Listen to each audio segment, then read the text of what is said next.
Well, yesterday was my son's birthday, and now today is my other son's birthday, Mr. Adrian Hole.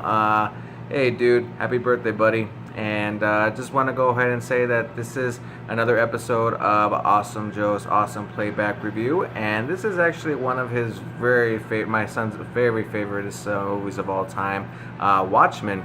And I remember when he was a kid, and he wanted to watch this movie so badly because I guess back in the day, not back in the day, but just several years back, these types of movies were huge interests in not just adult lives but children's lives also.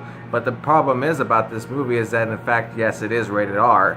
So that was a little bit of a problem. Why? Because the reason why it is rated R, well, if for those of you who don't know, this movie is rated R because there is a lot of violence, gore, blood, nudity, sex, all those types of things, anything that you could possibly think of in a rated R movie. Language. Yeah, this movie, it really had the whole package, and I just gotta say that this movie is really, it's a great movie. It's directed by Zack Snyder, and I mean, come on, we know Zack Snyder has been directing DC films for quite some time now, since we have the extended universe already beginning when he did Man of Steel or Batman vs Superman. So, but yeah, he started off with Watchmen, and I think that Watchmen is a really awesome DC film. Even though I've never heard of this team or the comic book, I've never read any of the comic books before. But the movie itself alone is just fantastic, and I wish that there would be more future films towards this storyline, but unfortunately they wouldn't even go any more further from that. We also the movie starts off with the character, the comedian played by Jeffrey Dean Morgan, and he's in his old ages, and this is based in 1985, and he gets killed by a mysterious man who approaches his apartment, and he's identified as the masked killer, and he kills the comedian in the beginning of the movie, and then we have another character named Rorschach, and I think Rorschach is an awesome character, and he's one of those tough guys, like the ones that are better off working alone rather than working along with others. So I think that he's just an awesome character, and he's kind of the whole detective of the whole thing, and he's trying to find out who killed the comedian, and whoever that is he out to seek killing the rest of the team. So, and this he goes to all the other characters. We have Dr. Manhattan, we got the Silk Spectre, we got of course we have Mr. Rorschach, we got Night Owl, and I love Night Owl also too. I mean, I'm a huge Batman fan, and this character pretty much resembles him in this movie. And of course, he's not Batman. A lot of people mistake him as Batman, but no, this guy is Night Owl, and he's a pretty awesome character in the movie. He's one of my favorites.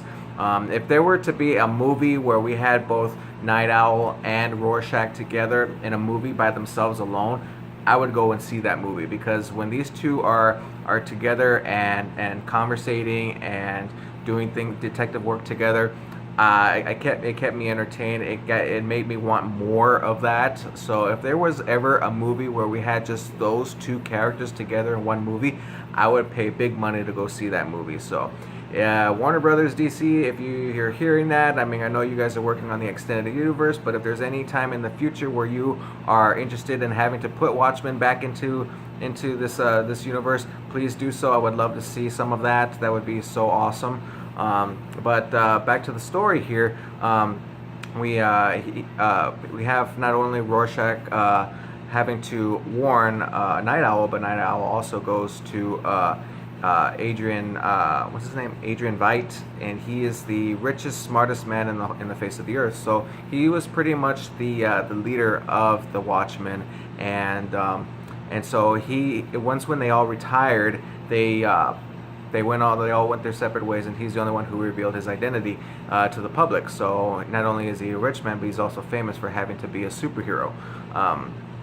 And throughout the movie, you continue to ask yourself, who was it that killed the comedian, and who was the comedian to all the other characters, and what is his whole virtue of the whole of the storyline, and and the more you get to watch it and to witness the type of person that he was, the type of superhero that he was, the way that the comedian looked at life, you begin to understand and follow along with it. Because I mean, he does have a good point when it comes to almost everything. So even though he's an arrogant jerk to everybody and everything, he does have a certain point, a certain point of view. So. But yeah, this movie it's a great movie. I love having to watch this movie. We got the Miss Silk Spectre, and she's the daughter of the original Silk Spectre from the original Watchmen team back in the 1940s, and she's spoiler alert for this one if you guys haven't watched Watchmen yet, but she is also the comedian's daughter, and she's very much like the one who's trying to find herself, not only as being a normal human being, but to also being a superhero as well. And her mother's played by Carla Gugino, and she's like an alcoholic. She's a very retired superhero. She's practically in her 60s and just living life like a normal human being. And they the down the road we find the Silk Spectre, who she's dating Dr. Manhattan, but Dr. Manhattan, he is pretty much like he's a workaholic. So, and it distanced her and him to where she runs off with Night Owl, and they both have this little team up together. And I think there's a point in this movie where they both fight alongside each other, and it's just an awesome part of the movie. And then we also get a little 5 to 10 minute story origin of Dr. Manhattan and how he was created, and how his life has been throughout the time of him being mutated into this what they would call a Superman, or just a god, period. And I mean, you would tell yourself, like, why would the Watchmen even need to be Watchmen if you only got Dr. Manhattan, who would be the one who can just pretty much take care of everything, because he is a god in this movie. He is the superest superhero of all time. So he can do anything at any time, anywhere. So I mean, he can teleport himself from Earth to Mars. He can dissolve anything. He can teleport anything. He can do anything. So but there's a reason as to why we have the Watchmen, is because Dr. Manhattan, he is not only just a good character, but evidently in the future there's a possibility of him being a baddie. So that's where we find out that Adrian Veidt is actually not the villain, but the man behind the killings and the whole story. He's the one that gets Dr. Manhattan into creating a certain machine that is like an atom bomb. And when because the world at the time back then were all against each other. It was pretty much like World War III back in the day. And you got America, Russia, Europe, every corner of the earth. They're all against each other. So in order for them to create peace in the world, because superheroes can no longer do much, is to have Dr. Manhattan look as if he is a terrorist to the world, and causing explosions from one end of the earth to the other end of the earth and to the other, and making him look like as if he was the iconic villain. So, and it's peace based off of a lie, as so they say in the movie, and it's kind of like the Dark Knight. You're creating peace in the city by creating based everything off of a lie. When you have Batman who killed Harvey Dent, and then making Batman look like he's the villain when it was actually Harvey Two-Face. So it's pretty much like that. And I mean, it's a great storyline, and I really do wish that they would create more movies towards these characters. But unfortunately, we wouldn't be able to, because Rorschach is killed at the ending of the movie. Spoilers if you guys haven't watched Watchmen yet, but Rorschach dies in the end because he won't keep his mouth shut about this. He will not lie. He's a man who wants to create peace in the right way on how a superhero is supposed to. But of course, Rorschach, he's not really what you would call a superhero per se. He's very much not a villain either, but he is a murderer. He does kill. He is a violent crime to the world. So Dr. Manhattan kills him with a certain wave.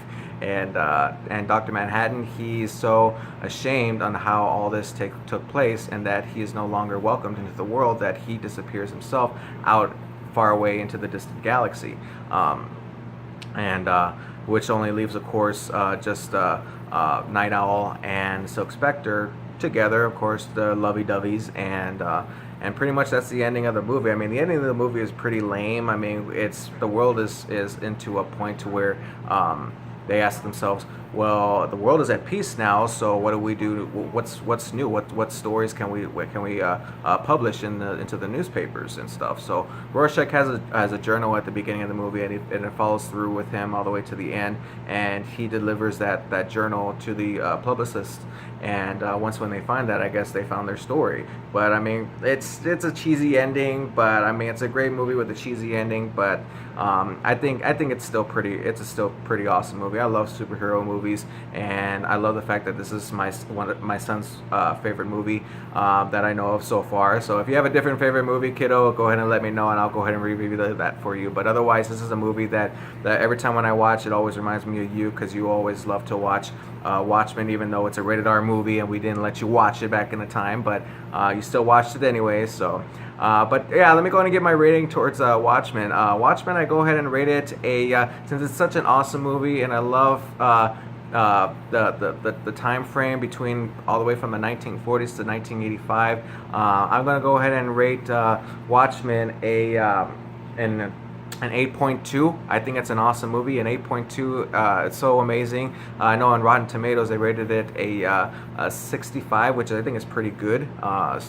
Yep, I rated it as an 8.2. If you guys have any other further requests and on me having to do a review based off any of your favorite movies, go ahead and let me know in the comment section down below, and I'll be more than happy to do that for you. I love to talk about movies, and if you guys are a big fan of movies as much as I am, we can go ahead and have an awesome conversation regarding towards this movie or any movies that you have in mind. So go ahead and comment in the section below if you wish, and subscribe to my videos. I mean, it's such a great inspiration having to know that you guys continue to watch my videos. It gives me the opportunity to do my personal hobby, which is to talk about movies. So but yeah, I'm gonna go ahead and end this video. Thank you guys so much for watching. I'll see you guys at the movies, hopefully. My next video will be up regarded towards Transformers, the last night, plus along with Age of Extinction. So go ahead and let me know if you have any other feature requests in the comment section down below, and I'll be more than happy to review them for you. So take care, you guys. God bless, and I'll see you guys next time. Okay, bye, and happy birthday, son. Love you, kiddo. Bye.